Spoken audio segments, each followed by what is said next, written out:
Está mal. ¿Cuál? 8 menos 0. No me alcanza. ¿Cómo no te va a alcanzar? No me alcanza.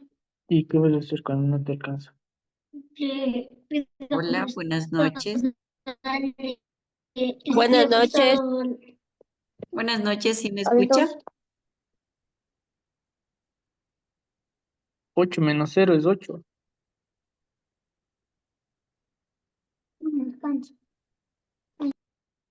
Buenas noches. Buenas noches.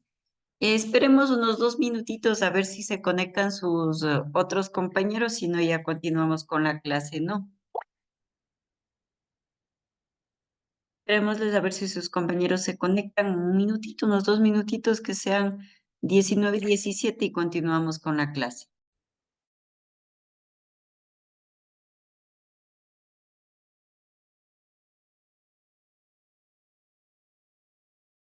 Buenas noches, disculpe, yo ayer no pude estar en la clase por la luz. Buenas noches, no se preocupen, deben revisar deben revisar el tema de las clases grabadas. El día de ayer les pasé yo un material que ya les voy a volver a pasar hoy para que se puedan descargar del chat del Zoom. Y en cuanto a lo que vamos a ver el día de hoy, bueno, ahí las inquietudes, las dudas que tengan, ya las inquietudes, las dudas que tengan, me van consultando y con eso vamos revisando en las cosas que ustedes quieran puntualizar.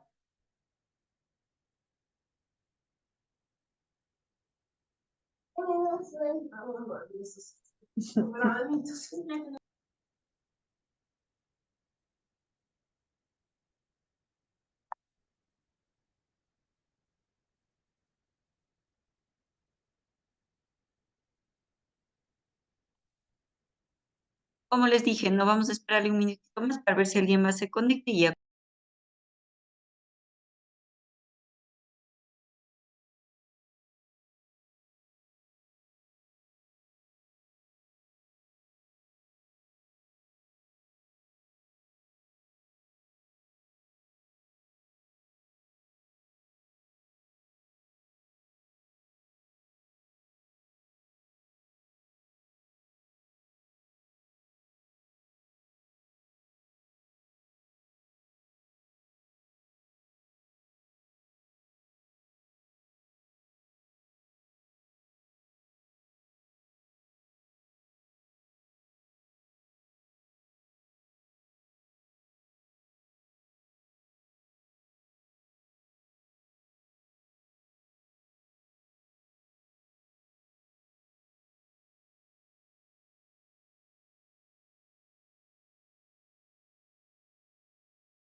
Está desactivado su micrófono.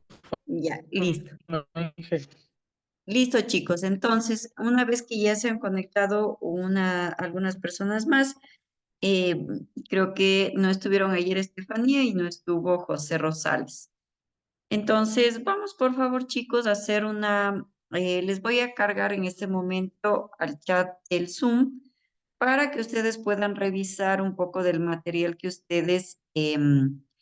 que los compañeros recibieron el día de ayer y para que tengan también la misma información, la misma cantidad de cosas y para que no tengan inconvenientes. En este momento les acabo de subir para que ustedes se puedan descargar. Es una parte de lo que vimos el día de ayer.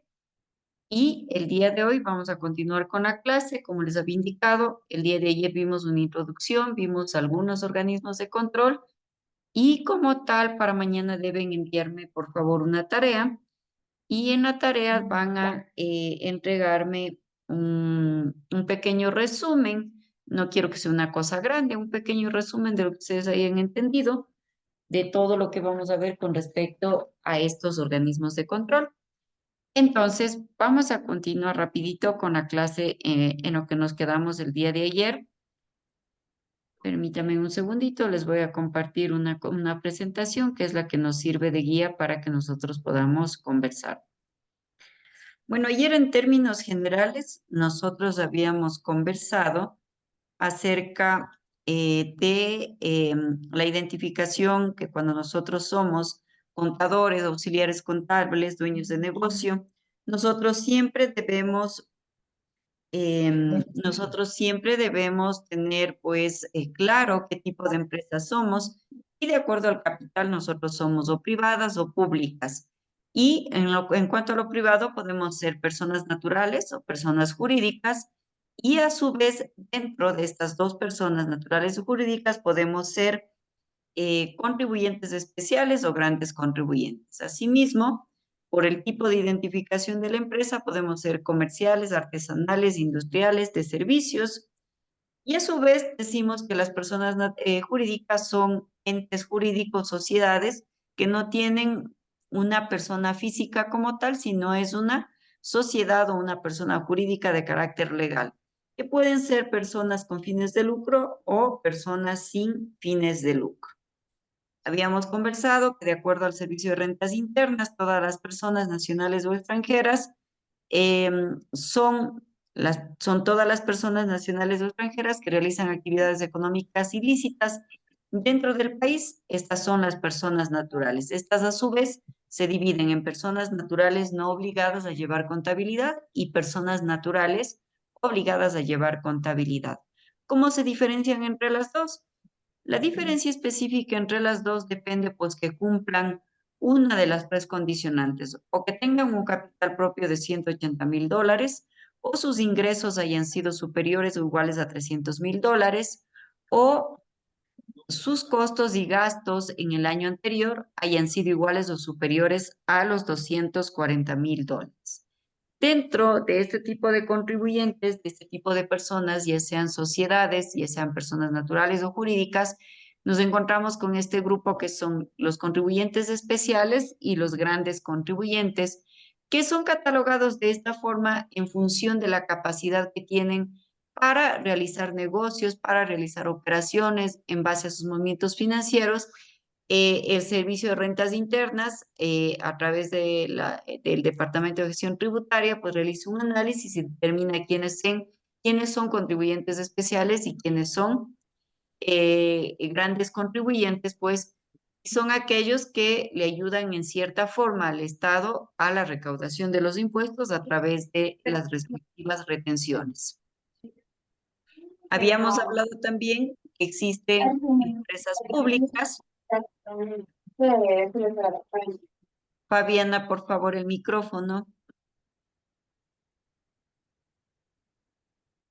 Habíamos conversado también que existen empresas públicas que son personas jurídicas de derecho público que han sido creadas por el gobierno nacional, por organismos electorales, por organismos de control o regulación, por organismos de régimen seccional o autónomo, como son los GATS, los gobiernos autónomos descentralizados, o también por entidades creadas por la ley, como es el caso de las instituciones de educación superior públicas.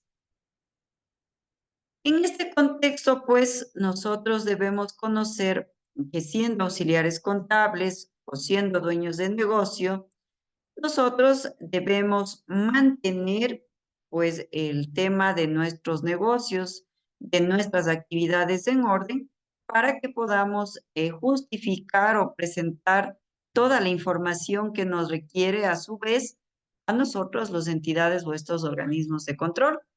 Entonces, como parte del control interno, una de las cosas fundamentales que debe tener una compañía, una empresa, un negocio personal, o incluso yo como una persona natural que no tiene ningún tipo de negocio, que es mantener pues un archivo de las transacciones, de las operaciones comerciales que yo tengo, para tener pues los documentos que sustenten mis operaciones y mis acciones.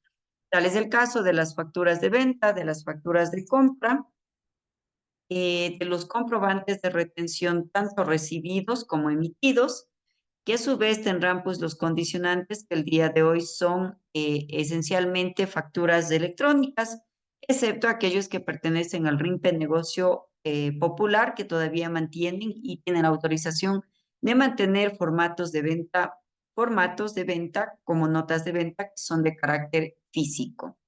Cada una de las transacciones que nosotros hacemos nos deberán generar un comprobante, ya sea de ingreso o de gasto.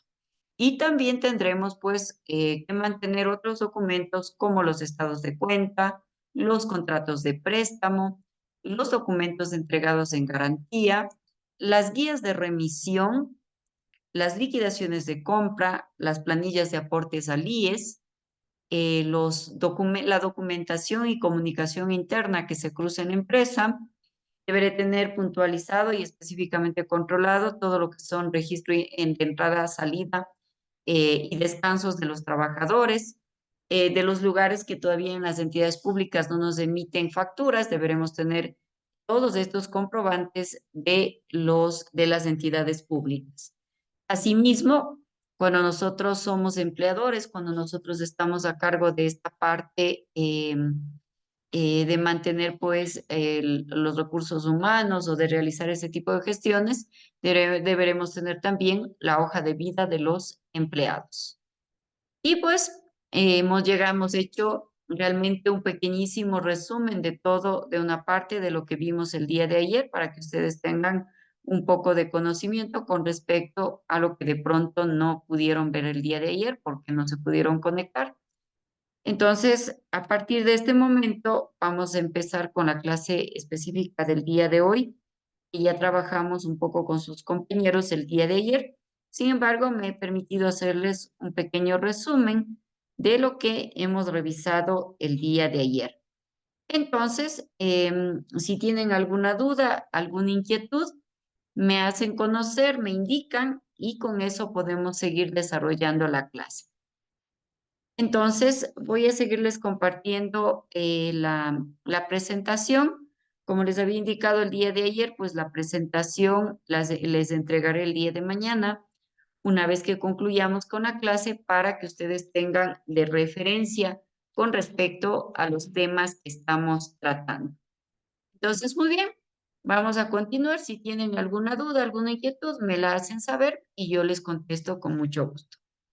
Entonces, habíamos conversado que uno de los máximos organismos de control que tenemos en el país es el Servicio de Rentas Internas, que es temido, que nos causa un poco de recelo, nos causa a veces un poco de confusión, que es la entidad encargada de la administración de los tributos a nivel nacional, que en este caso la administración tributaria está representada por el Servicio de Rentas Internas.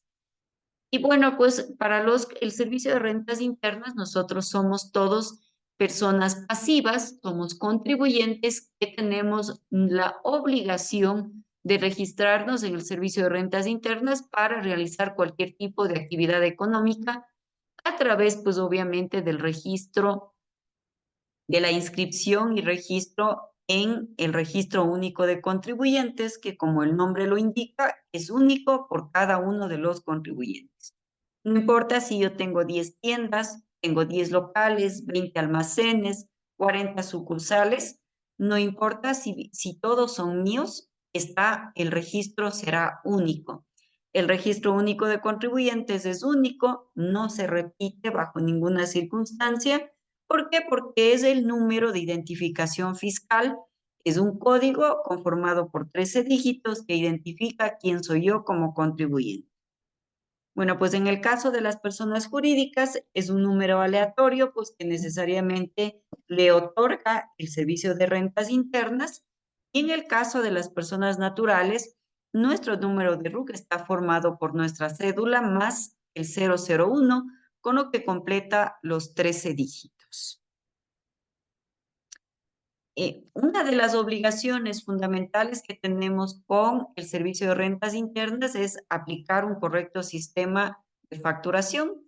El sistema de facturación a partir de noviembre del año 2022, que ha sido obligatorio la generación de comprobantes de venta de carácter electrónico, no solo los comprobantes de venta, sino todos estos documentos complementarios, como es el caso de facturas, liquidaciones de compras, guías de remisión, comprobantes de retención, que es obligatorio pues que nos acojamos al esquema de facturación electrónica a través pues de cualquier sistema que nosotros contratemos o a su vez el propio Servicio de Rentas Internas provee alternativamente un software que es de carácter gratuito y que obviamente este software nos permite única y exclusivamente facturar.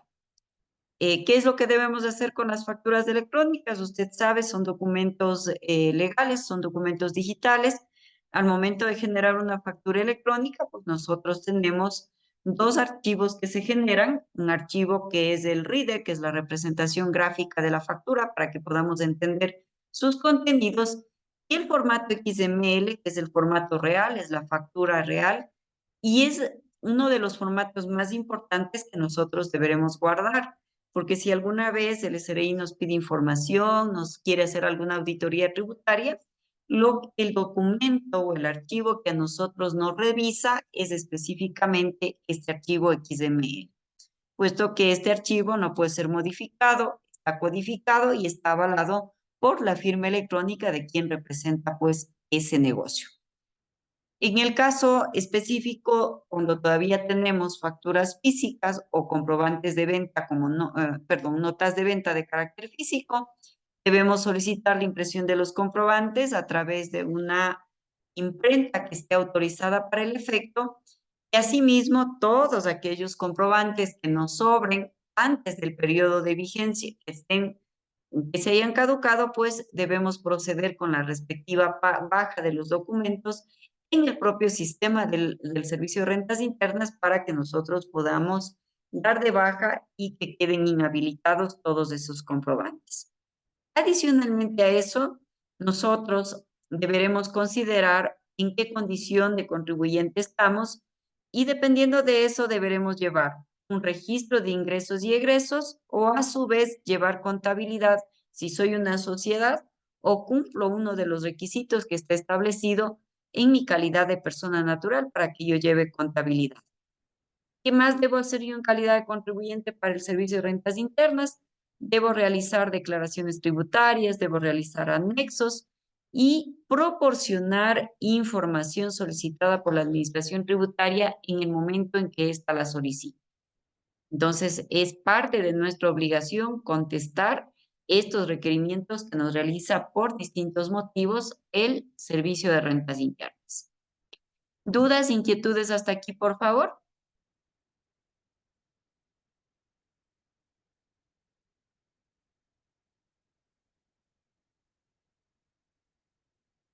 ¿Alguna duda, alguna inquietud hasta aquí, por favor?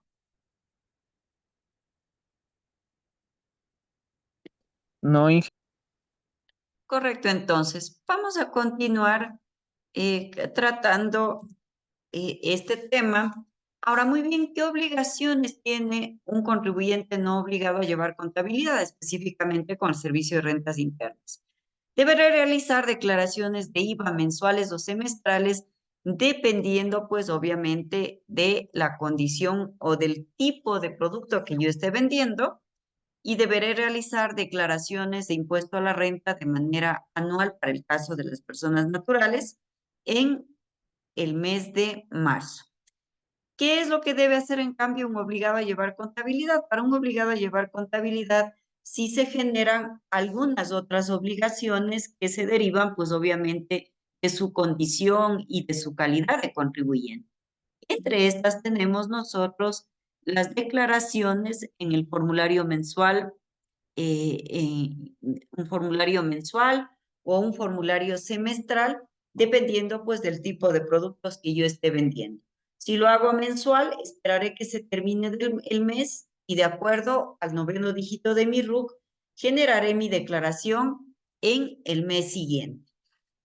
Y cuando la declaración la realizo semestral, pues el año se compone de 2 semestres, de enero a junio.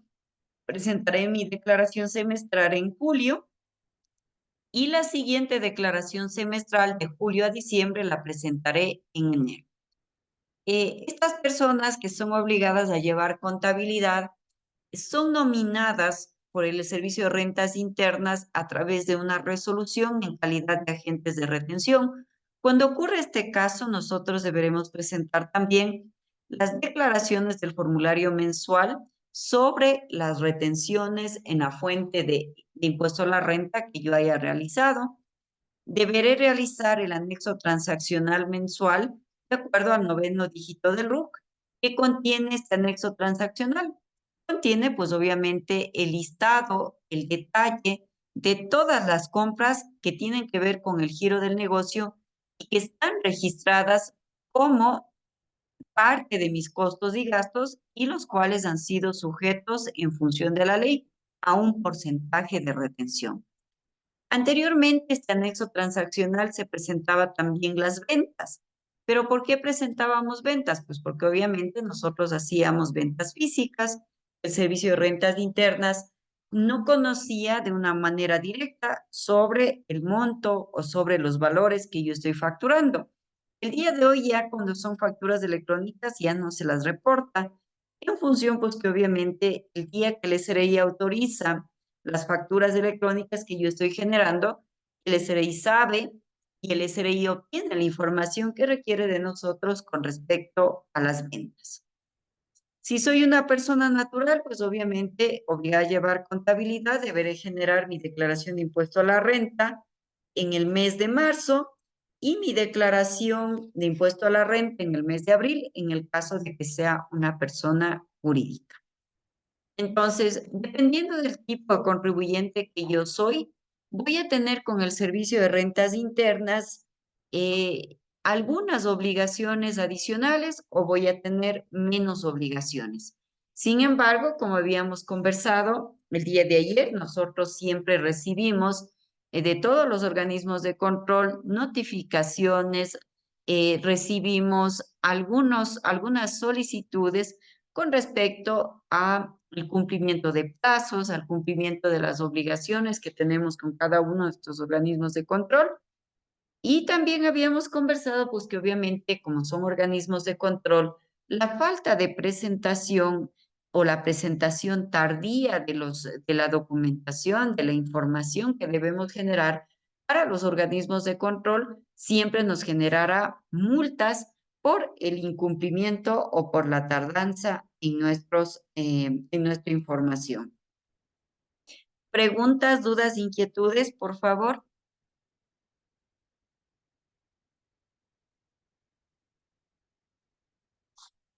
¿Alguna inquietud, alguna duda, por favor? No. Correcto, entonces. Adicionalmente a esto, nosotros en calidad de contribuyentes, nosotros si pertenecemos a una sociedad, se deberá presentar durante el mes de marzo, perdón, el mes de febrero, la declaración de socios y accionistas de mi empresa, de mi compañía, que lo que obviamente hace es generar pues alguna información con respecto a quiénes son los dueños, quiénes ejercen la representación con respecto a la propiedad de la empresa o del negocio. Ahora, estas obligaciones se realizan adicionales en el mes de febrero. Sin embargo, todas las personas, sean o no sean obligadas a llevar contabilidad, y que a su vez tengan afiliados trabajadores a su nombre, deben presentar el anexo de relación de dependencia. ¿Qué es este anexo de relación de dependencia? Yo, en calidad de empleador, le informo al Servicio de Rentas Internas cuánto ganó cada uno de mis trabajadores, cuánto ganó de sueldo, cuánto ganó de décimos, cuánto fue su aporte individual. Y en el caso de que obviamente yo en mi calidad de agente de retención haya generado una retención de impuesto a la renta a cada uno de mis empleados. De este anexo de relación de dependencia se desprenden los formularios 107, que en cambio estos son un detalle individualizado con información de cada uno de los empleados, en los que contiene pues obviamente su información para que proceda también a conocer cuáles han sido sus montos globales percibidos en el año y que a su vez este formulario le dará a usted la pauta para saber si usted debe o no debe presentar su declaración de impuesto a la renta. Entonces, si yo no percibo, si yo soy solo un empleado, no percibo otro tipo de ingreso, no facturo, no tengo otro negocio, no hice uso de gastos personales, este formulario 107 que me entrega mi empleador se constituye para mí mi declaración de impuesto a la renta. ¿Preguntas, dudas, inquietudes hasta aquí? ¿Algo que no esté claro, por favor?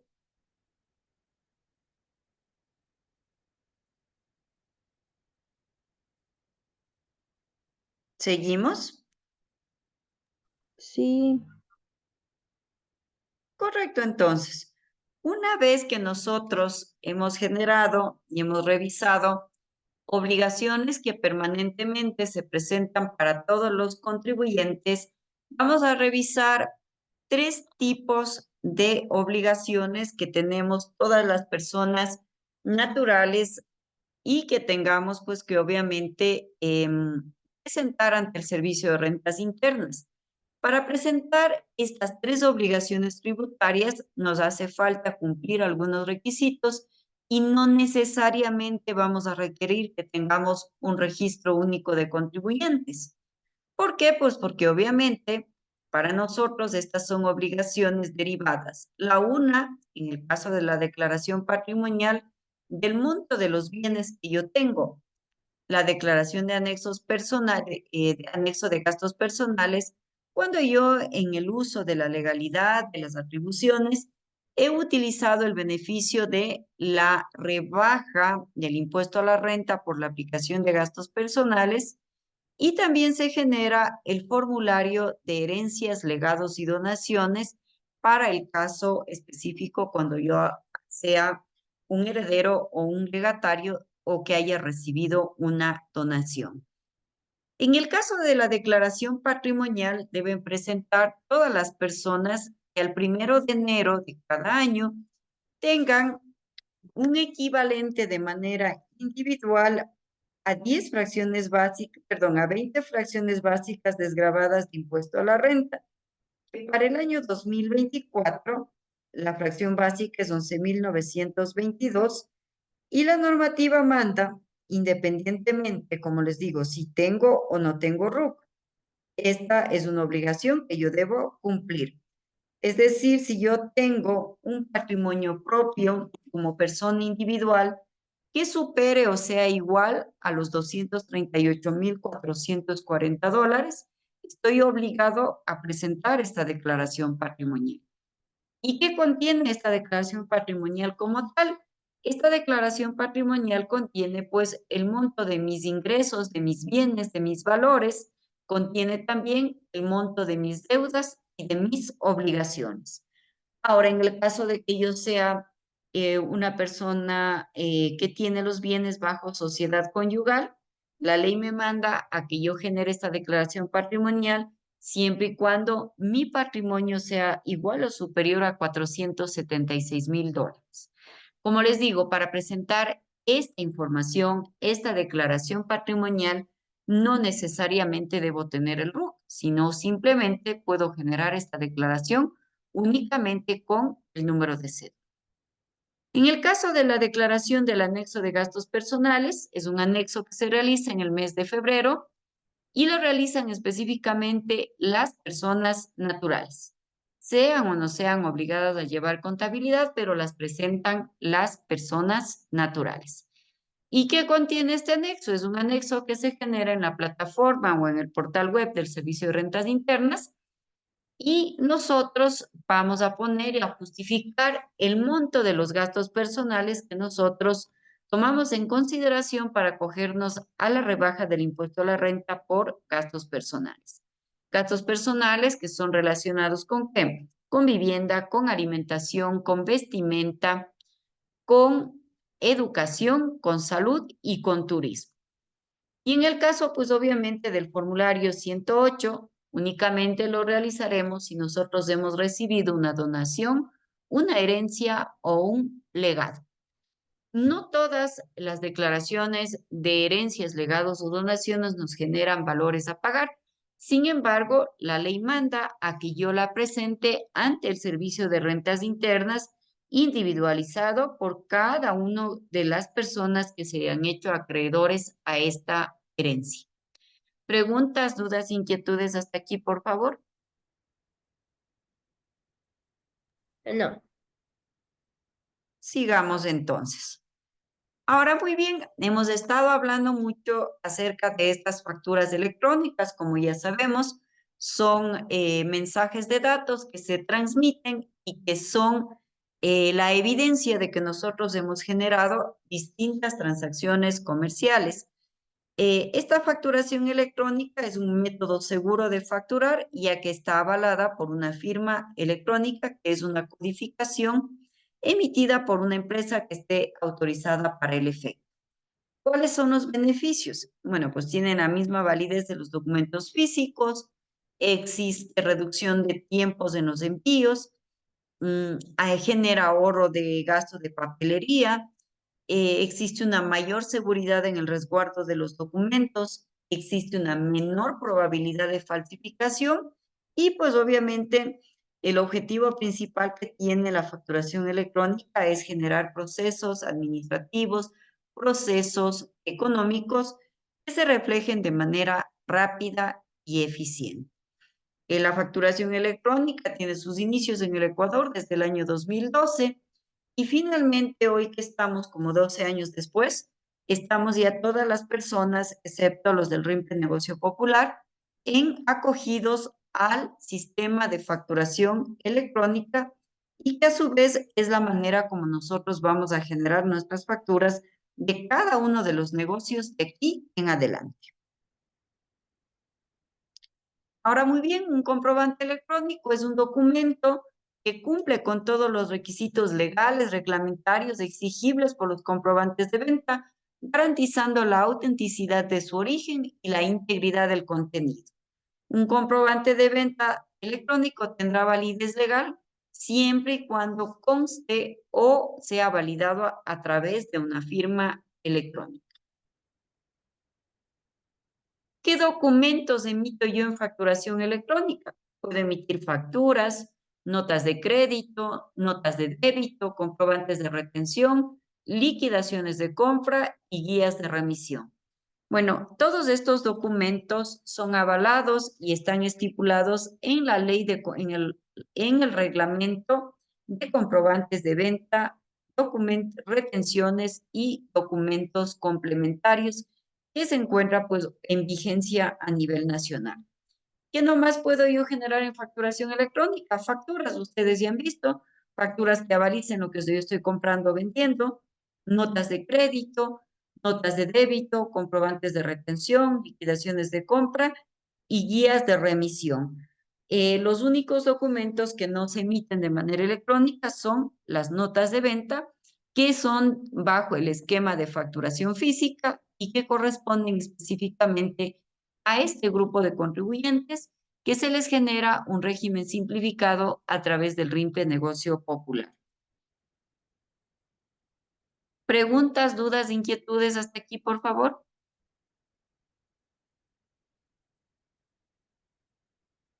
¿Ninguna?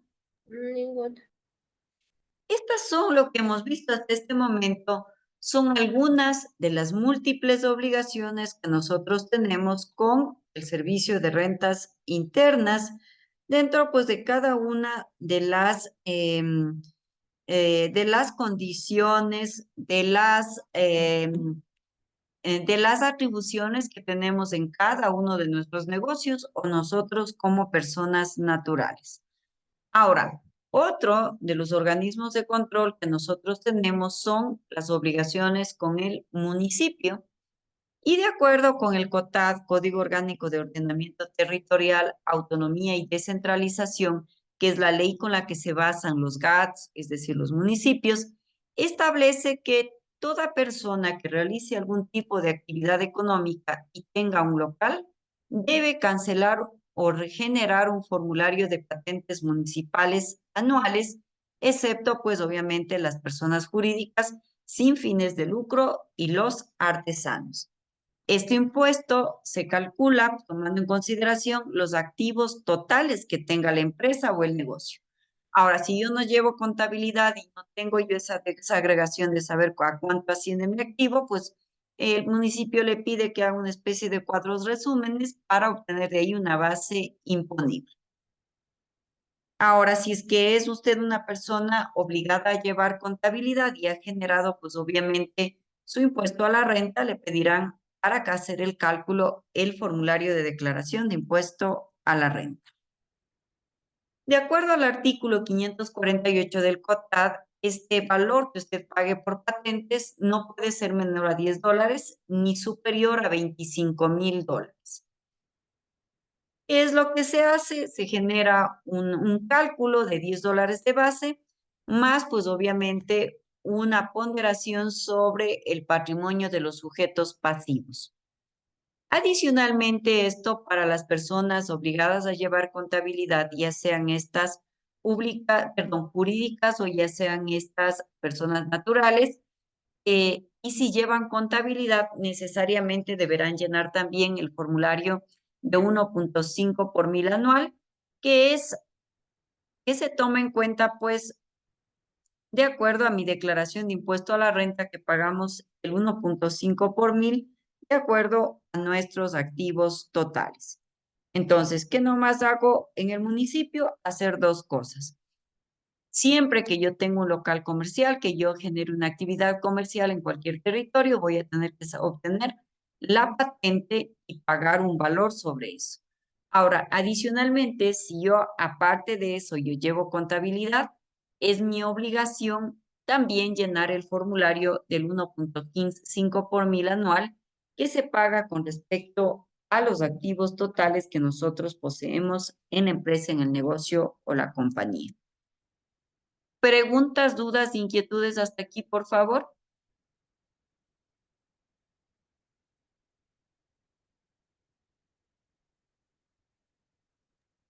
No, Inge. Correcto, entonces. Nosotros, en calidad de patronos, en calidad de contribuyentes, en calidad de dueños de negocio, de administradores, contadores, auxiliares contables, siempre también vamos a estar pendientes de las obligaciones que tenemos con el Ministerio de Trabajo.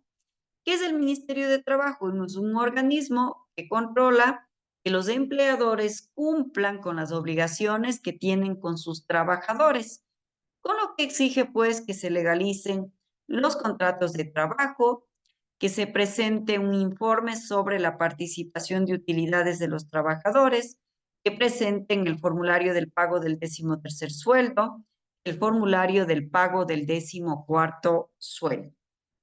Usted en calidad de trabajador, de empleado, o usted en calidad de patrono, debe tener en cuenta que usted debe tener dentro de sus archivos, de su control interno, los respectivos contratos de trabajo y que estos a su vez van a ser subidos o van a ser declarados en una cuenta que usted debe generarse en el Ministerio de Trabajo y registrar a cada uno de sus trabajadores con los cuales usted firmó un contrato de trabajo en el que se especificarán cuál es la función que cumple, cuánto es el sueldo que va a ganar, cuáles son los horarios de trabajo que tiene, así como también estará determinado a su vez cuáles son específicamente sus horas de descanso y para qué razón o por qué motivo fue contratado. Como usted sabe, el Código de Trabajo en el Ecuador prevé que para el caso de que una empresa que tenga trabajadores y declare utilidades, deben generar también una participación de su utilidad para sus trabajadores. Esta utilidad, que es del 15% que se distribuye y se paga en el mes de abril de cada año, este informe de participación sobre las utilidades, es decir, cuánto se pagó de utilidades a cada uno de los empleados o de los trabajadores, se debe informar a través del respectivo formulario en el Ministerio de Trabajo. Obviamente esto en los dos casos, ¿no? Que yo tenga empleados y que a su vez haya tenido una utilidad en el ejercicio fiscal anterior. Es decir, que si yo voy a pagar las utilidades del año 2024, las pagaré en abril del 2025, una vez que se haya terminado el ejercicio fiscal, y que yo conozca y que yo sepa que efectivamente voy a tener una utilidad. ¿Preguntas, dudas, inquietudes hasta aquí? No. Correcto, entonces. Adicionalmente, la misma plataforma, la misma web del Ministerio de Trabajo, nos genera también un portal para que nosotros podamos presentar el formulario del 13º sueldo y el formulario del pago del 14º sueldo. Bueno, usted sabe que el 13º sueldo es un beneficio que perciben todos los trabajadores en relación de dependencia, cuyo periodo de cálculo está entre diciembre del año anterior y noviembre del presente año. Como es el 13º, ¿en qué consiste este 13º? Pues es un valor que usted lo puede en calidad de trabajador o en calidad de empleador ofrecer a sus empleados, pagarles de manera mensual o de manera anual. Si lo pago de manera mensual, ¿cómo calculo el 13º?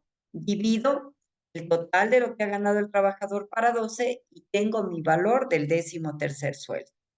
Ahora, dentro de las atribuciones que me da la propia ley, se encuentra pues que los trabajadores están a potestad de recibir tanto la 13ª como la 14ª remuneración, de recibirlas de manera mensualizada o de manera acumulada. Si le realizo de manera mensualizada, en el caso del 13º, únicamente el total de ingresos dividido para 12 y tengo el monto del 13º sueldo. Si yo he decidido mensualizar, me pagarán en conjunto con mi sueldo, con mi salario. Ahora, el 14º sueldo está establecido por la ley que corresponde a una remuneración básica unificada del sector privado, independientemente del monto de los ingresos que tenga cada uno de los trabajadores. ¿Quién me ayuda, por favor? ¿Cuál es el monto del salario básico unificado del sector privado para el 2024? ¿Cuánto es?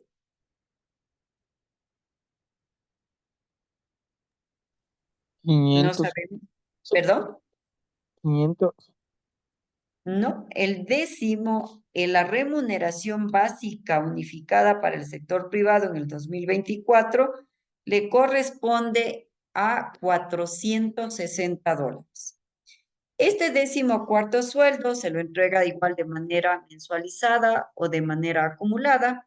Si lo genero de manera mensualizada, ¿qué voy a hacer? Voy a decir 460 dividido para 12 y le voy a ir pagando de manera mensual junto con el sueldo. Ahora, si yo lo acumulo, el periodo de cálculo es agosto del año anterior a julio del presente año. ¿Cuándo deben pagarme? Si lo acumulo, hasta el 15 de agosto.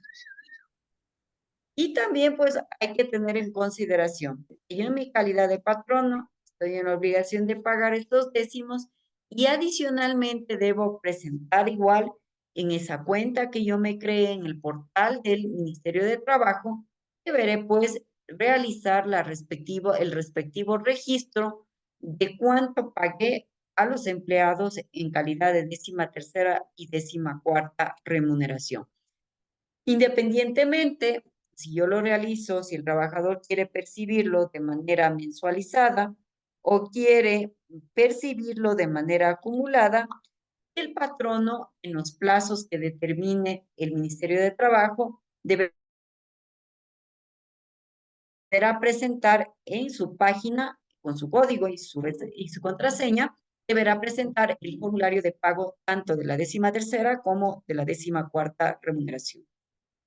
Ahora, muy bien, en el caso del Ministerio de Trabajo, este Ministerio de Trabajo está vigente desde el año 2011 y a partir del 2011 toda esta información que nosotros vamos generando, la vamos generando a través de las plataformas web. Es decir, ya no debemos acercarnos al Ministerio de Trabajo a que nos pongan un sello, sino más bien nosotros mismos debemos generar con nuestras propias claves la información que yo realizo de cada uno de los pagos efectuados por efecto de aplicación de la ley.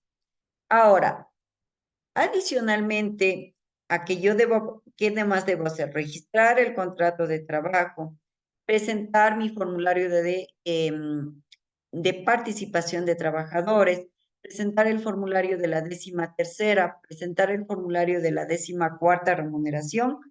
También cuando se termina la relación laboral que tienen con el empleador, se debe generar también un acta de finiquito que está tipificada para que se genere esta respectiva acta de liquidación, se registre en el Ministerio de Trabajo, independientemente de cuál haya sido el causal para terminar la relación laboral. Además, es importante pues que cuando nosotros tenemos empleados, cuando nosotros tenemos trabajadores y que a su vez nosotros teniendo trabajadores, pues estamos en la obligación de cumplir con los requerimientos que realiza el Ministerio de Trabajo como tal. Y a su vez yo deberé tener los archivos físicos, digitales, de la forma en la que yo posea y que puedan ser también avalizados, que fueron recibidos a conformidad. Deberé tener archivado los respectivos roles de pago con los respectivos, obviamente, transferencias, depósitos o pagos que he realizado a cada uno de los trabajadores. Adicionalmente, el Ministerio de Trabajo puede de oficio generar algún tipo de inspección a las empresas públicas, a las empresas privadas, a las personas naturales, a todas las personas que tengan afiliados a los empleados bajo relación de dependencia. Entonces, cuando el Ministerio de Trabajo realiza algún tipo de verificación, ¿qué es lo que hace? El Ministerio de Trabajo revisa la nómina total de los trabajadores de la empresa. Se deberá tener una nómina completa, actualizada, con cada uno de los datos que generen información de mis trabajadores, como por ejemplo, el número de cédula, los nombres completos, el cargo que tiene, el sueldo que percibe, la dirección, correos electrónicos a los cuales pueden notificar lo que usted necesite. Adicionalmente a eso, también deberá constar una persona de contacto a la cual se deberá comunicar cualquier tipo de inconveniente o que necesiten pues de un familiar para que acompañe pues al trabajador. ¿Qué más es lo que el Ministerio de Trabajo revisa? Revisa que tengamos las planillas consolidadas y pagadas del IES, que tengamos también de igual forma archivados el soporte de pagos de horas extraordinarias y suplementarias, que tengamos el contrato, cuando el caso así le aplique, contratos de trabajo con personas con discapacidad. ¿Cuándo deberemos requerir una persona con discapacidad? Cuando tengamos por lo menos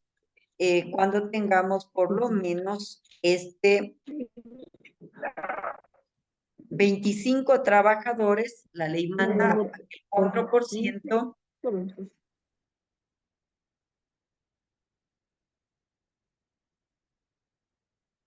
Manda pues a que por lo menos el 4% de mis trabajadores tengan una condición de discapacidad. ¿A través de qué? A través de la revisión de los respectivos carnet, los certificados de discapacidad que en esta vez emite el Ministerio de Salud, en el que le otorga un grado de discapacidad. ¿Qué quiere decir entonces? Si yo tengo 100 empleados, deberé tener 4 empleados con alguna discapacidad y que a su vez sean compatibles con el trabajo que yo estoy realizando. Deberemos registrar si tenemos algún trabajo con mayores de 15 y menores de 18, deberemos tener registrado el reglamento de seguridad y salud ocupacional y pues obviamente todos aquellos actos y contratos y obligaciones que se deriven en cumplimiento de la ley.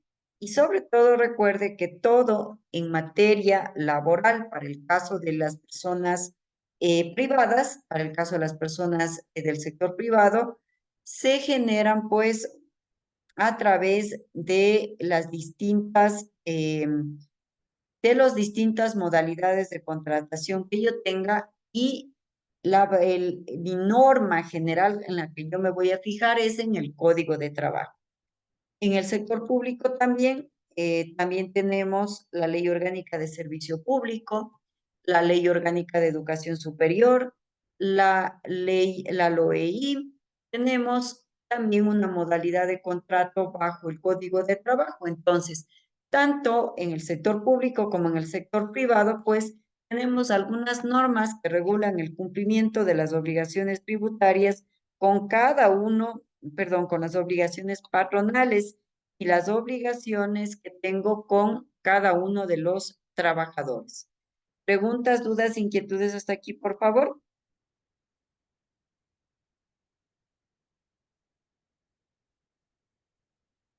Buenas ¿Alguna? noches, una consulta. Dígame. Eh, ¿Cómo, cómo decide el Ministerio de Trabajo visitar a la empresa a ver si cumple con todos estos parámetros? Bueno, realmente el Ministerio de Trabajo no realiza estas inspecciones, digamos, de manera aleatoria o de oficio. Normalmente el Ministerio de Trabajo realiza bajo, pues obviamente, cuando ha existido algún tipo de queja, algún tipo de negocio, algún tipo de queja sobre el negocio con respecto a incumplimiento que tenga yo con respecto a los trabajadores. Una persona deberá pues generar la respectiva queja en el Ministerio de Trabajo, a través de lo cual el Ministerio de Trabajo realizará la respectiva inspección. Ya, muchas gracias. Sí, o sea, siempre van a requerir pues el Ministerio de Trabajo que alguien le diga que existe una irregularidad, que existe algún tipo de inconformidad con respecto a los trabajadores. Ahí el Ministerio de Trabajo pues realiza las respectivas inspecciones, ¿no? Pues obviamente si yo soy el empleador, yo siempre debo tener en cuenta algunos condicionantes, ¿no? Algunos condicionantes que nosotros tenemos, ¿no? Algunos condicionantes que nosotros tenemos para cumplir estos requerimientos que realiza tanto el Ministerio de Trabajo, así como también lo que está tipificado en el Código de Trabajo como obligación de los empleadores. Entonces, yo debo tener en cuenta que yo en calidad de empleador debo cumplir con la normativa, con las normas, y que pues obviamente debo tener al día mis obligaciones tributarias, mis obligaciones patronales, mis obligaciones laborales con mis trabajadores.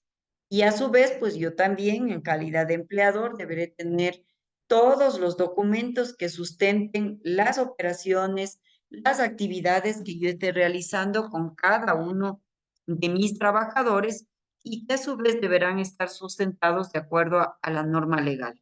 Bueno, en el sector privado, lo principal que se rige es el Código de Trabajo. También las empresas y las instituciones públicas presentan pues esta información al Ministerio de Trabajo y a su vez pues ellos se sujetarán a las distintas leyes especiales que existen con relación a la contratación de personas que pertenecen al servicio público. Hay leyes específicas como la Ley de Servicio Público que todos le conocen como LOSEP. Hay el tema de la LOI que regula pues a los docentes del nivel medio. Hay la LOES que regula también ahí a los docentes del nivel superior. Y también existen otras leyes pues relacionadas con la contratación de servidores en el sector público. Tanto el sector público como el sector privado está en la obligación de presentar información al Ministerio de Trabajo. Ahora, normalmente, bueno, hace años, hace unos 10, 12 años, sí generaban algún tipo de revisión de manera aleatoria el Ministerio de Trabajo en conjunto con el IES. Sin embargo, el día de hoy, pues ya no se hacen esos tipos de controles. Realmente se debe elevar una queja para que realicen la respectiva inspección con respecto a un determinado requerimiento que haga cualquiera de las personas. Obviamente, cuando el Ministerio de Trabajo va, no dice me dijo Lucía, Juana, Manuela o Luis que no cumplen esto, sino ellos únicamente llegan y realizan pues las respectivas revisiones. ¿Alguna otra duda, alguna otra inquietud, por favor?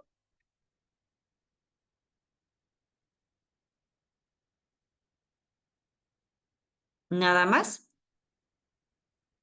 No. Vamos a hablar entonces de las obligaciones que nosotros tenemos con el Instituto Ecuatoriano de Seguridad Social. En primera instancia, una vez que se ha contratado a un trabajador, nosotros, en calidad de empleadores, dueños de negocio o administradores, tenemos la obligación de afiliarle al Instituto Ecuatoriano de Seguridad Social mediante el registro de un aviso de entrada. Este aviso de entrada deberá ser generado máximo 3 días después de haber firmado el respectivo contrato de trabajo. Este aviso de entrada que nosotros generamos en el IES, pues regula y determina que yo en calidad de empleador voy a pagar una parte de su aporte, ¿no? ¿Qué debo hacer? Generar el respectivo aviso de entrada en base al contrato que tengo yo firmado previamente, genero el aviso de entrada. ¿Y desde cuándo debo generar este aviso de entrada o desde cuándo debo realizar esta afiliación con el Instituto Ecuatoriano de Seguridad Social? Desde el primer día que empieza el trabajador a laborar en las instalaciones de la empresa. Desde ese día debe estar afiliado al Instituto Ecuatoriano de Seguridad Social, independientemente si el contrato es un contrato a prueba o es un contrato indefinido de trabajo. Entonces, como usted sabe, la aportación al IES se constituye de dos partes, ¿no? Una parte que paga el patrono y otra parte que paga cada uno de los trabajadores. En el caso de los patronos, en el Ecuador pagan el 11.15% del aporte, paga el patrono, y el 9.45% paga el empleado o el trabajador. Esto en el sector privado, ¿no? En el sector público es un poco al revés, ¿no? El 11.45% paga el empleado y el 9.15% paga el Estado. Entonces, estas planillas que nos sirven para que tengamos nosotros derecho posterior a las distintas prestaciones que le ofrece el Instituto Ecuatoriano de Seguridad Social. Estas planillas conformadas pues por una parte por el aporte patronal y otra parte por el aporte individual o personal que realizan cada uno de mis trabajadores, debo pagarlo hasta el 15 del siguiente mes. Por lo general se recomienda pagar, pero recuerden que nos dice que debo pagar el 15. Debo pagar hasta el 15 del siguiente mes y generar pues cada mes una planilla de pago. Si yo me atraso de igual forma en el pago de las planillas, pues me haré acreedor a una multa, a una sanción por el incumplimiento de los plazos. Entonces, cuando yo voy a mis obligaciones con el IES, será realizar un aviso de entrada, generar y pagar las planillas mensuales de aportes y adicionalmente, como parte de los beneficios que tienen los trabajadores en el Ecuador, también está el pago de las planillas del fondo de reserva.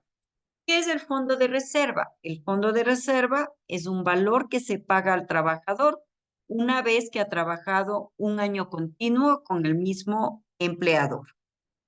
¿Cuánto es este valor del aporte? El 8.33% del total de los ingresos. Ese es el valor mensual que debemos pagar a los trabajadores que hayan cumplido un año de servicios con la empresa, con la institución.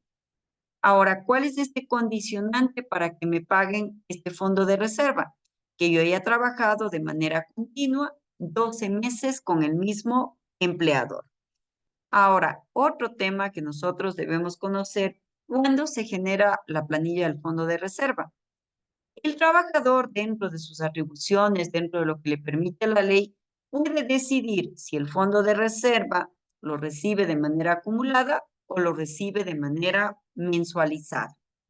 Si lo recibe de manera mensualizada, normalmente se paga máximo hasta el 15 del siguiente mes, el 8.33% del total de lo que trabajó, de los valores ganados por el trabajador. Ahora, si yo no quiero recibirlo de manera mensualizada, yo como trabajador decido realizar la acumulación. Pero esta acumulación yo no la genero en una cuenta personal mía. Esta acumulación se la genera en el BIES, el Banco del Instituto Ecuatoriano de Seguridad Social. Yo genero una solicitud de acumulación y cuando los trabajadores han generado la solicitud de acumulación, quiere decir que cada mes el dinero que se entregue en calidad de fondos de reserva va a ir a una cuenta de fondo de reserva en el Instituto Ecuatoriano de Seguridad Social. Ahí se genera esta planilla que también será obligación del empleador generar el respectivo pago. Entonces yo decido como trabajador o mensualizar o acumular. Si decido acumular es un dinero que yo voy a tener guardado y que a su vez yo podré retirar del Instituto Ecuatoriano de Seguridad Social una vez que haya completado 36 imposiciones. Adicionalmente a esto, pues como parte de los derechos que tienen los trabajadores, se encuentra también el IES otorga créditos tanto quirografarios como hipotecarios a través del BIES, del Banco del Instituto Ecuatoriano de Seguridad Social. Y cuando mis trabajadores tienen un préstamo en esta entidad, pues obviamente yo en calidad de empleador estoy en la obligación de generar el respectivo descuento y pago de la planilla que se genere de los distintos préstamos que generan los trabajadores. Adicionalmente a esto, en el IES deberé generar un aviso de salida, es decir, cuando se termina la relación laboral entre el trabajador y el empleador, también se debe generar, al igual que hicimos un aviso de entrada, debemos generar un aviso de salida para informar que se ha finalizado la relación laboral y a partir de ese momento, sobre ese trabajador en específico, yo ya no tengo obligaciones con el IES. Siempre es importante que nosotros, en calidad de dueños de negocio, administradores, nosotros tengamos pues al día el pago de las planillas, porque obviamente existen sanciones por no cumplir con la obligación del pago de las distintas planillas. Planillas que pueden ser de aportes, pueden ser de fondos de reserva, pueden ser planillas de préstamos. Preguntas, dudas, inquietudes hasta aquí, por favor.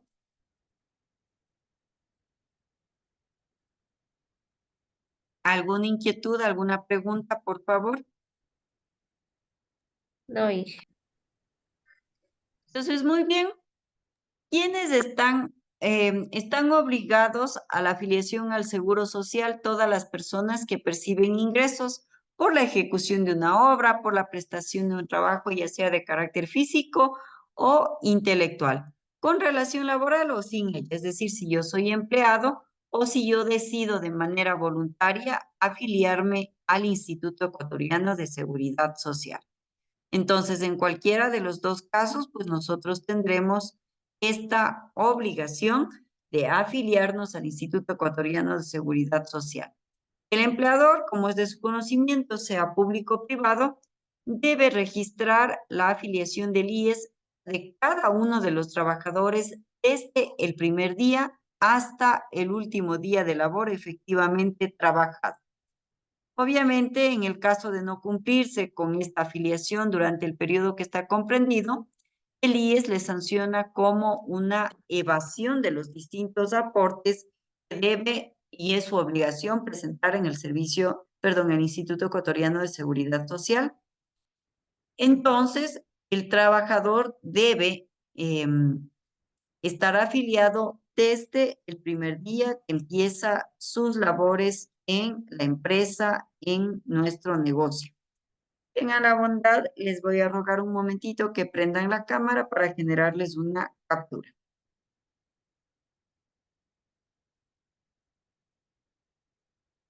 Prendan la cámara, por favor. Tengan la bondad, ustedes que son tan guapos y bonitos, muestren un momentito la cara para que les pueda tomar una fotito. Bueno, por ahí tenemos un alma en pena que está sin luz de lo que veo. Vamos, por favor, a Byron Amaguaña, Arelis Jama. Tengo a Diana de Faz, tengo a Karina Narváez, tengo a Fabiana Cifuentes, a Brian Amaguaña. ¿Quién es la persona que está como José Rosales, por favor? Yo, buenas noches. ¿Cómo se llama? José, Natalie José Rosales Gavilanes. Natalie. Sí, Para evitar confusiones, le voy a poner Natalie, por favor. Le estoy cambiando el nombre y le estoy poniendo como Natalie para el tema de la captura y para que usted conste en las asistencias. A veces los nombres nos causan un poquito de confusión y para que tenga pues agregada como corresponde. A ver dónde se me fue Natalie, Arelis y Pyron Amaguaña. A ver, vamos un momentito, les voy a dejar donde están los nombres, permítanme tomarles la respectiva captura.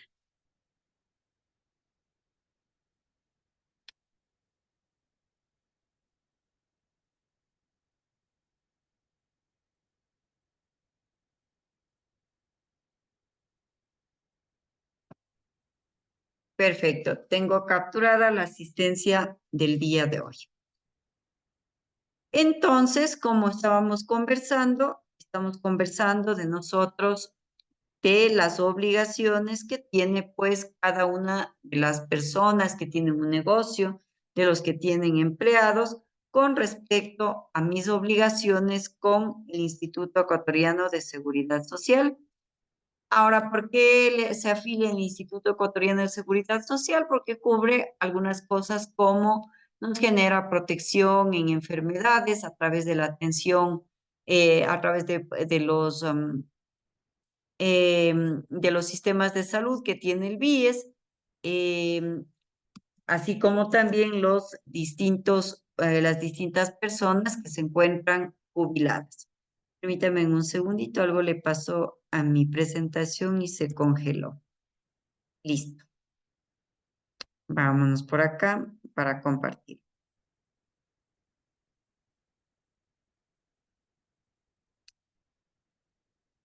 Perdón, es ventana equivocada.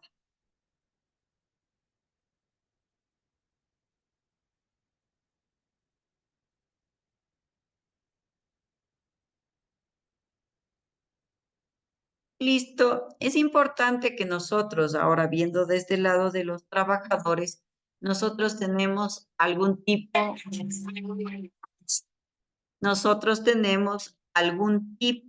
sí, nosotros tenemos algún tipo de prestaciones, algún tipo de obligaciones con respecto a, permítame un segundito, por favor.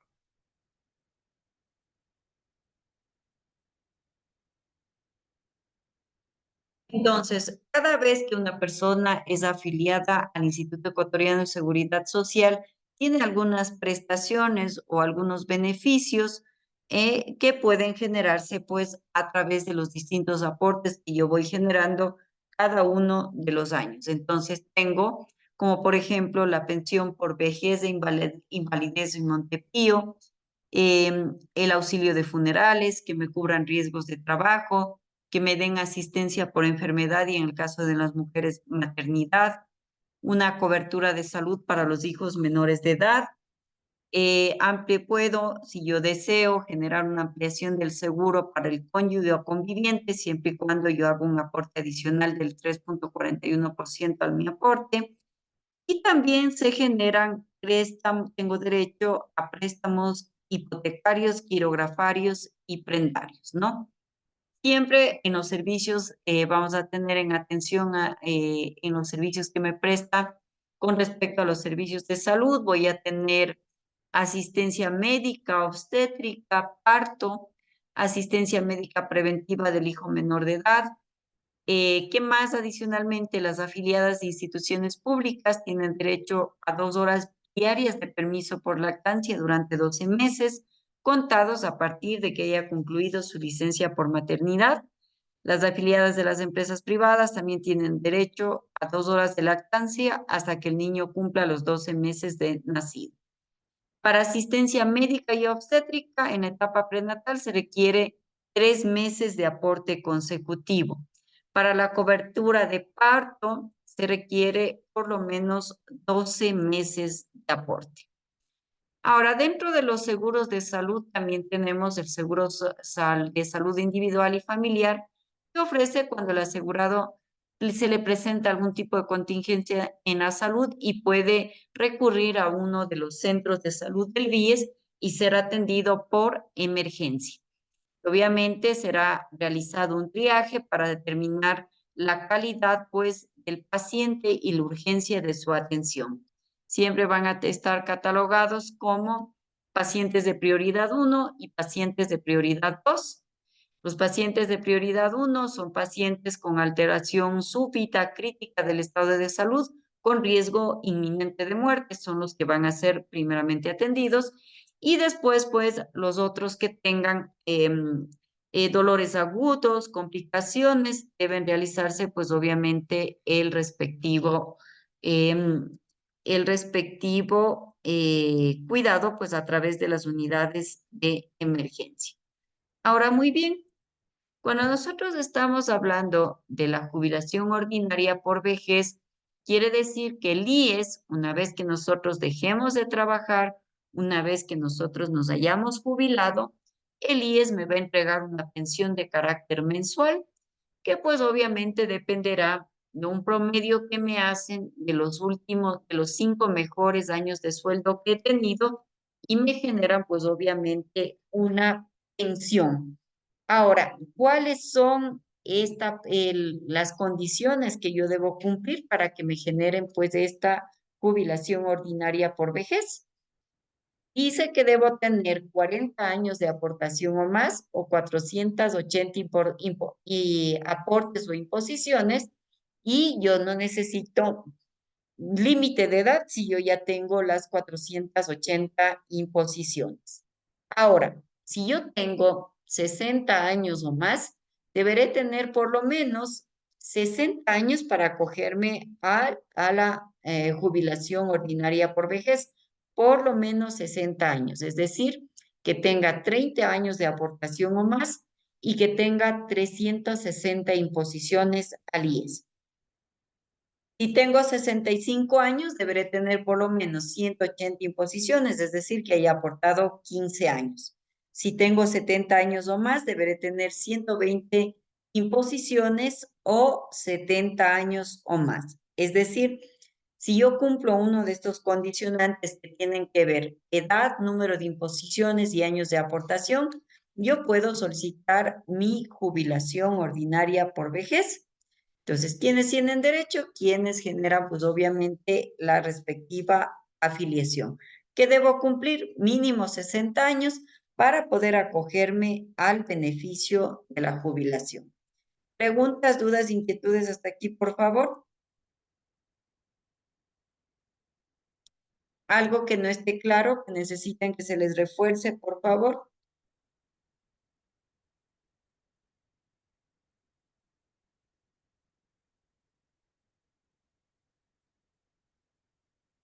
Sí está claro. Correcto, entonces. Entonces, hemos conversado de los organismos de control. Servicio de Rentas Internas, que es la administración que regula la forma como nosotros vamos a tributar en el país. Hemos visto también las obligaciones que tenemos con los gobiernos autónomos descentralizados, es decir, con lo que nosotros conocíamos como municipios. Adicionalmente a eso, tenemos las obligaciones que hemos visto con el Ministerio de Trabajo y con el Instituto Ecuatoriano de Seguridad Social. Normalmente siempre van a estar vinculadas las acciones que yo haga entre el IES y el Ministerio de Trabajo en lo que tiene que ver con el registro del contrato de trabajo. ¿Qué es lo primero que debo tener ante todo cuando tengo una relación laboral? El respectivo contrato de trabajo. ¿Ninguna duda, ninguna inquietud? ¿Están listos entonces para hacer el resumen? Disculpe, buenas noches. ¿Podría explicarme de nuevo cómo es todo esto del resumen y me parece que otro deber más? Porque yo ayer no entré a clases, no tengo luz toda esta semana. hasta las 12 Ah, y hoy tuve que buscar un lugar con planta. Ajá. bueno, lo que tienen que hacer es, de todo lo que estamos conversando el día de hoy, tienen que hacer un pequeño resumen y tienen que enviar ese resumen en PDF a cada uno de los grupos a los que pertenecen, de lo que vimos el día de ayer y de lo que estamos viendo el día de hoy. Lo que vimos el día de ayer, les pasé ya la introducción que hicimos, les pasé al chat del Zoom para que tengan acceso.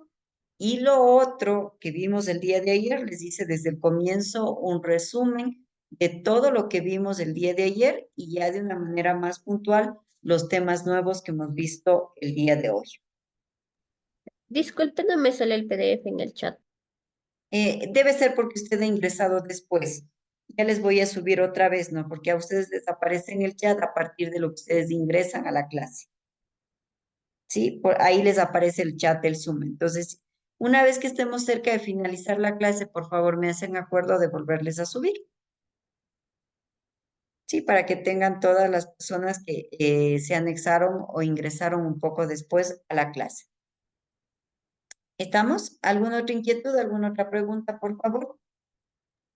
¿Hasta cuándo hay que subir?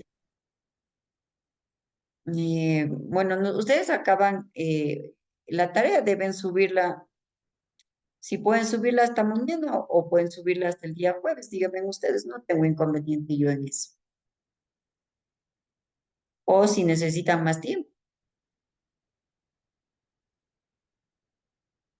Porque lo que yo les estoy pidiendo es que hagan un pequeño esquema, un pequeño resumen, un pequeño cuadro. No quiero mucho texto, sino una cosa, un esquema en el que ustedes vayan poniendo las cosas más importantes que hayan entendido de lo que tiene que ver con estos organismos de control. Entonces, ahora que están ustedes, y o sea, mi propuesta es que lo suman hasta mañana, hasta antes de la clase, que sería a las 6:30. Ahora la consulta es, ¿lo pueden hacer o no lo pueden hacer? ¿O Sí, quieren los puedo. hacerlo hasta el día jueves? Como ustedes Sí, deseen. por favor. Hasta el Inge, jueves.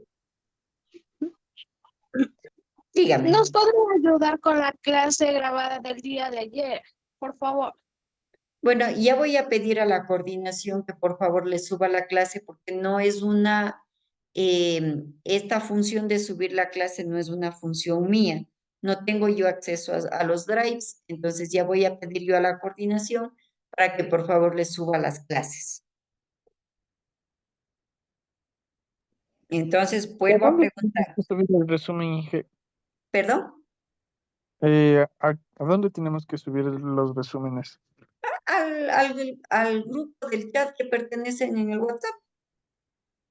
Ah, ya, listo, muchas gracias. No van a subir a ninguna plataforma ni nada. Al grupo del chat que pertenecen en cada uno de los WhatsApps, allá suben. Ah, por favor, no se olvidarán de poner el nombre. Normalmente ocurre que no ponen los nombres, por eso les hago acuerdo. Por favor, pondrán los nombres. ¿Estamos? ¿Alguna otra inquietud? ¿Alguna otra inquietud? Estoy preguntando, recuerde, yo les digo, les envío la tarea para el día de mañana a las 6:30 de la tarde. Les estoy preguntando si está bien para ustedes o necesitan más tiempo. Hasta el jueves, como mencionó antes, por favor. Correcto, no tengo yo problema. Por eso les estoy preguntando, de modo que les genere un poco de facilidad también para ustedes. Entiendo yo también que todos estamos complicados con el tema de la luz. Y también no se desespere si de pronto no va a poder hacer el trabajo en una computadora. Puede hacer un cuadro en forma gráfica, como usted y su creatividad mejor le aconseje.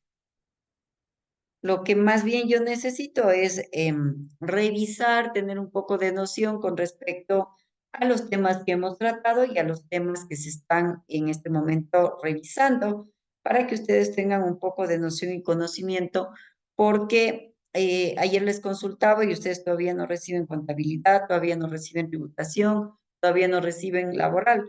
Entonces, básicamente, estos temas que tratamos en obligaciones con organismos de control son cosas que ustedes van a tener como referencia con respecto a con respecto a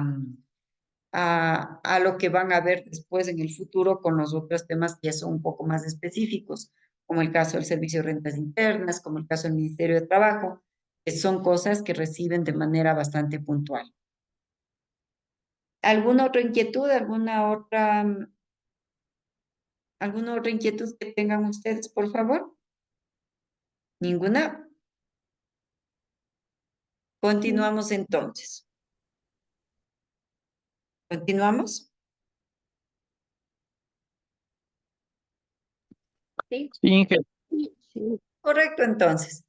Nosotros también, cuando nosotros tenemos un local físico, un local donde vamos a generar un negocio o vamos a administrar un negocio, pues deberemos cumplir obligaciones con el cuerpo de bomberos.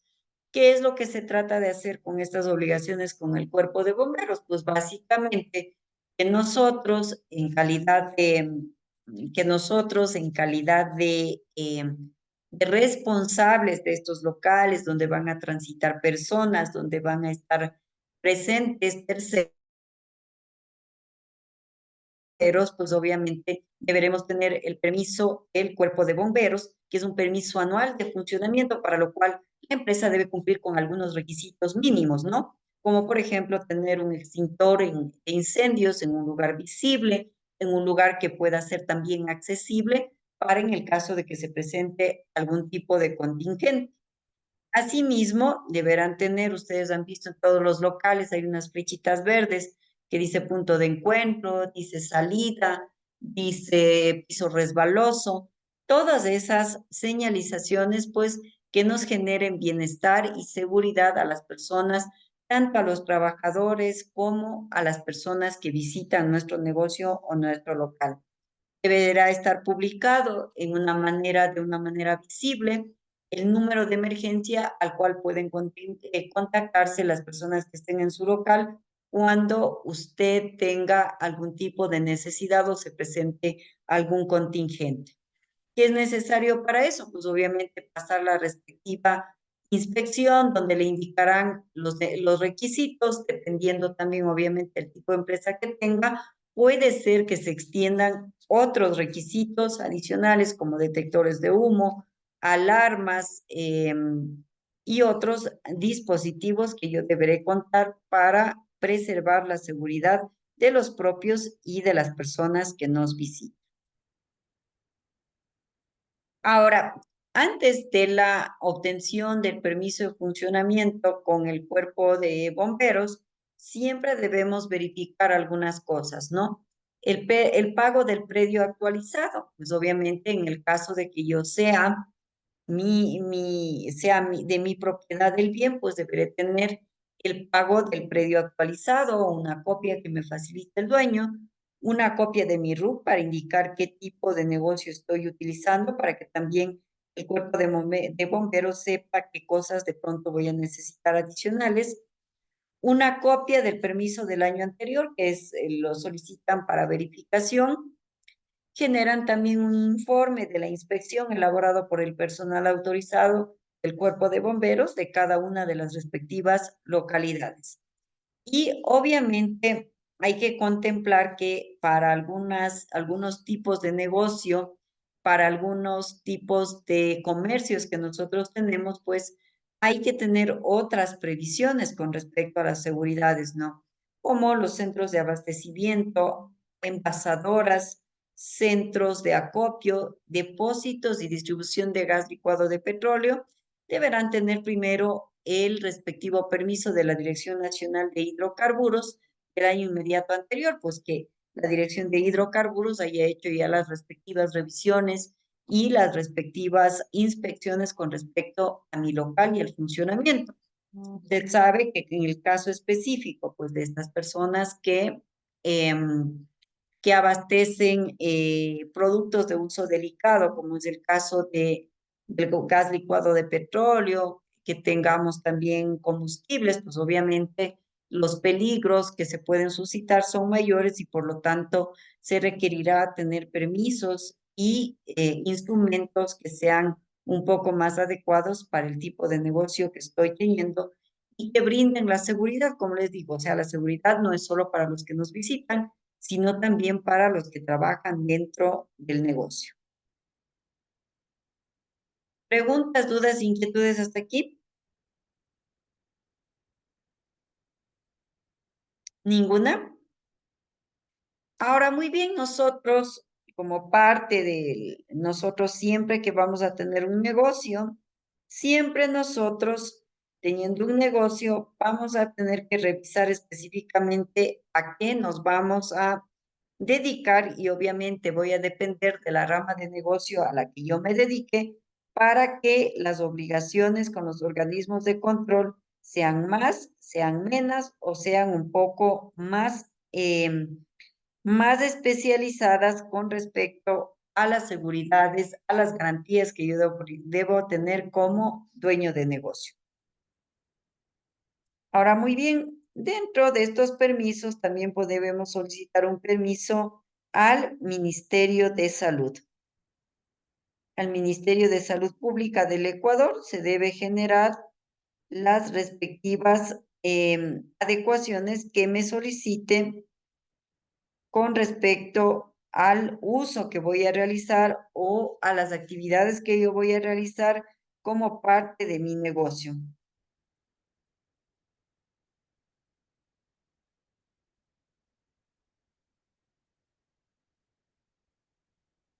Entonces, ¿quiénes deben realizar o deben solicitar este permiso con obviamente con el Ministerio de Salud? Pues obviamente son los establecimientos de servicios de salud públicos y privados, es decir, los mismos hospitales, los centros de salud, asimismo las clínicas, los consultorios médicos, los consultorios odontológicos, las empresas farmacéuticas, aquellas personas que se dedican pues obviamente con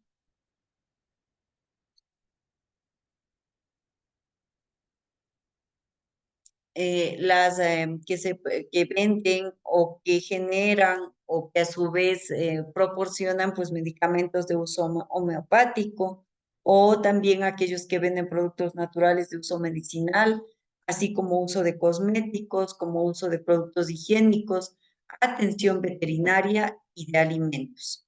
Estos son los permisos que yo deberé solicitar en el Ministerio son los negocios que deberán solicitar un permiso especial en el Ministerio de Salud, ¿no? ¿Por qué es necesario? Pues obviamente porque se está trabajando con temas de salud y alimentación y que deben tener y cumplir con las respectivas normas, ¿no? ¿Preguntas, dudas, inquietudes hasta aquí?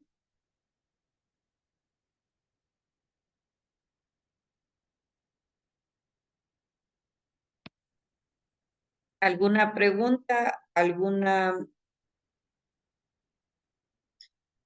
inquietud que tengan ustedes, por favor? ¿No? ¿Todo está claro? ¿Todo está claro? Permítanme, me estoy verificando una listita de ustedes.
¿Listo? ¿Alguna duda, alguna inquietud que tengan hasta el momento, por favor?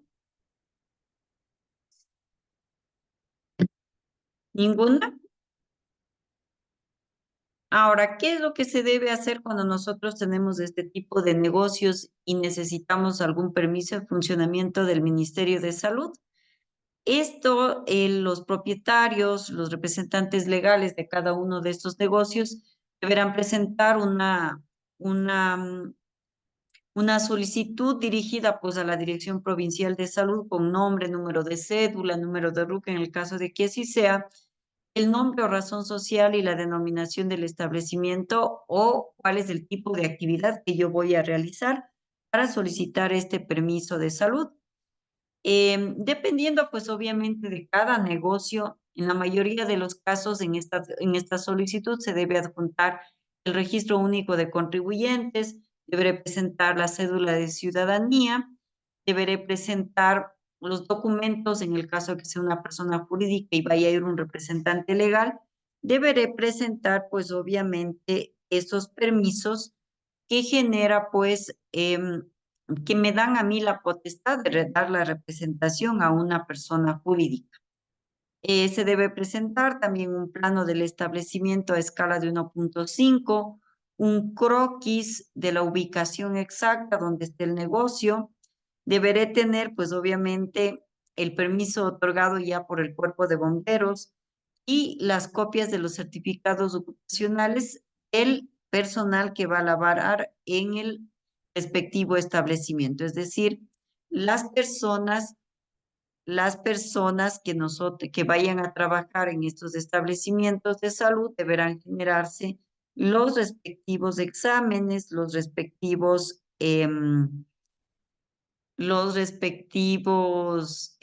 permisos que tiene los respectivos exámenes, pues obviamente de las personas que vayan a trabajar dentro de estos negocios.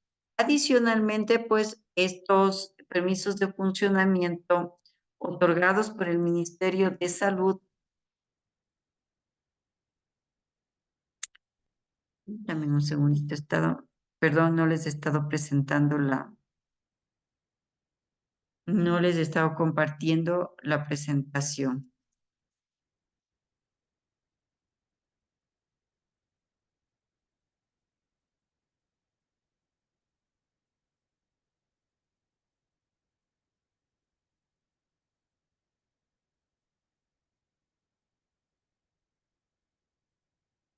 Aquí estamos ya con la presentación.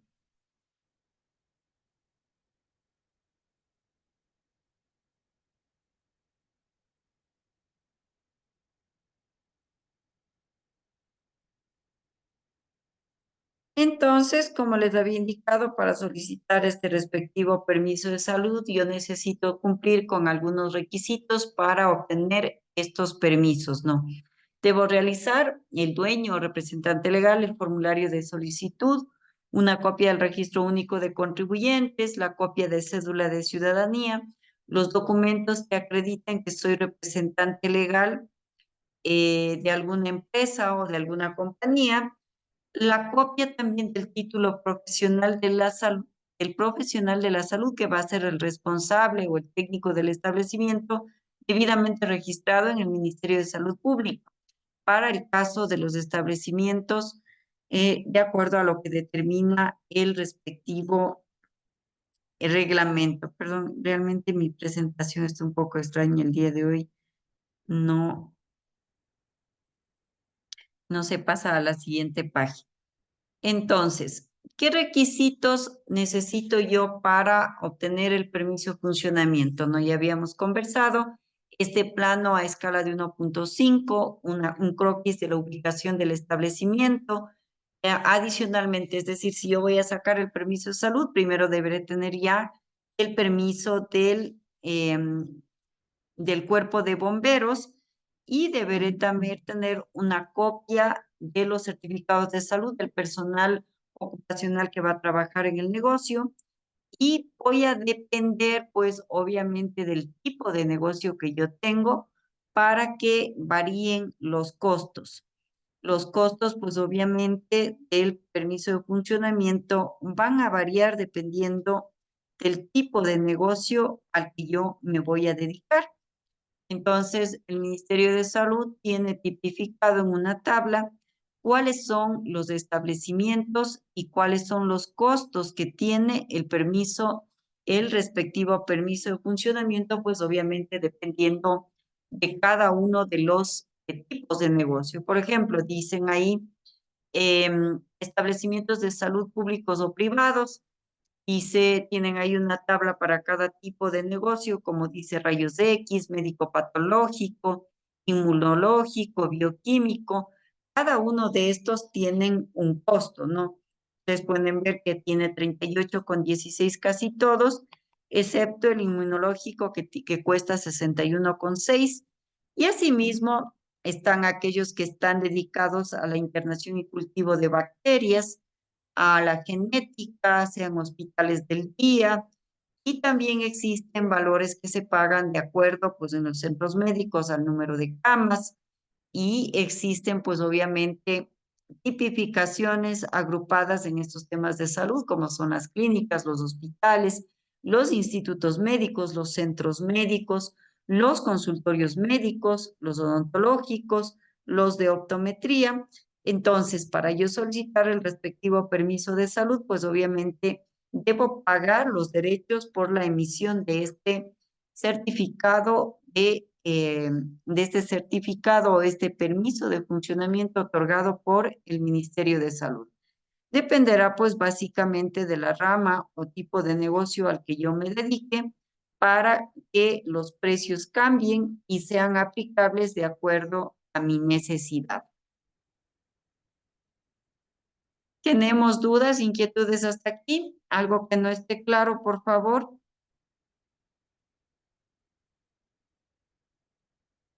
Algo que no esté claro, por favor, me indican, por favor. Sí, todo está entendido. ¿Todo está entendido?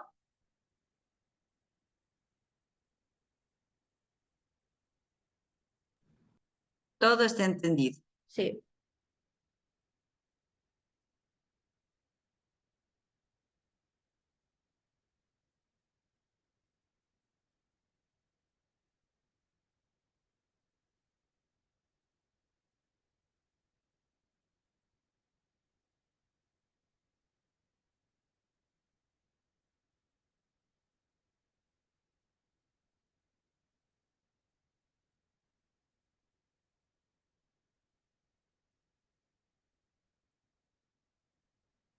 Continuamos nomás entonces con la clase. ¿Cuántos nos quedan? 7 minutitos.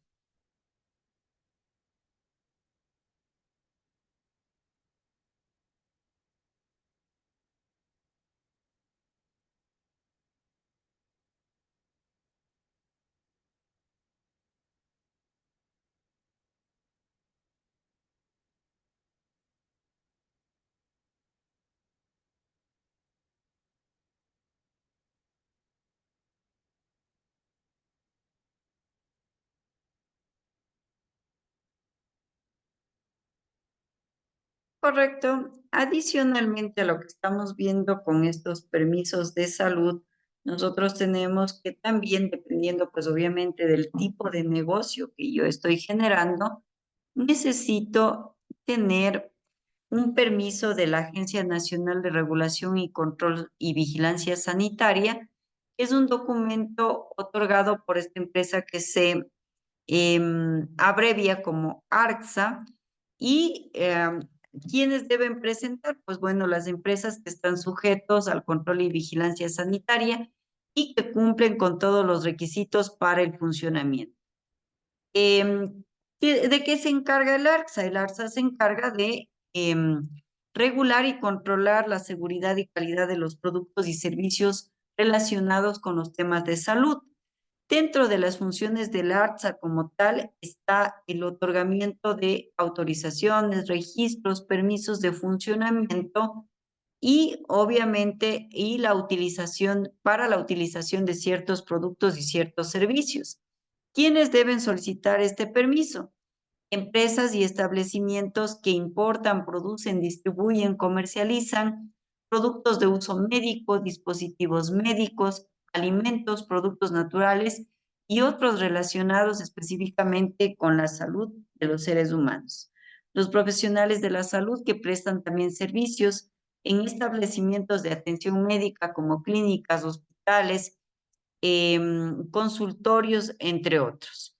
Y también, pues, todos aquellos establecimientos que brinden servicios médicos de salud, como hospitales, clínicas, centros de salud, laboratorios clínicos, farmacias y otros.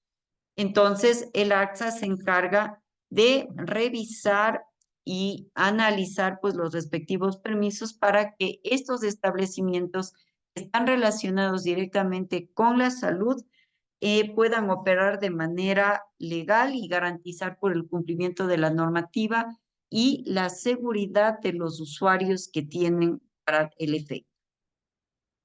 ¿Dudas, inquietudes hasta aquí, por favor? Entonces, nos vamos a quedar el día de hoy hasta aquí. Vamos a quedarnos hasta, hemos visto Servicio de Rentas Internas, hemos visto Ministerio de Trabajo, hemos visto IES, hemos visto Cuerpo de Bomberos, hemos visto municipios, hemos visto permiso del Ministerio de Salud y permiso del ARTS. Sobre esos temas son los que ustedes van a tratar en el respectivo resumen. Quedé que les iba a pasar, perdón, la parte que no vieron ustedes el día de ayer. Permítanme un segundito, son solo una presentación de 8 diapositivas, no es una cuestión muy, digamos, muy larga, pero con todo les voy a pasar para que ustedes tengan para que ustedes tengan esta información que les permita, pues, elaborar los respectivos resúmenes. ¿Cómo se llamaba el archivo? Se llamaba Introducción a las obligaciones con organismos de control.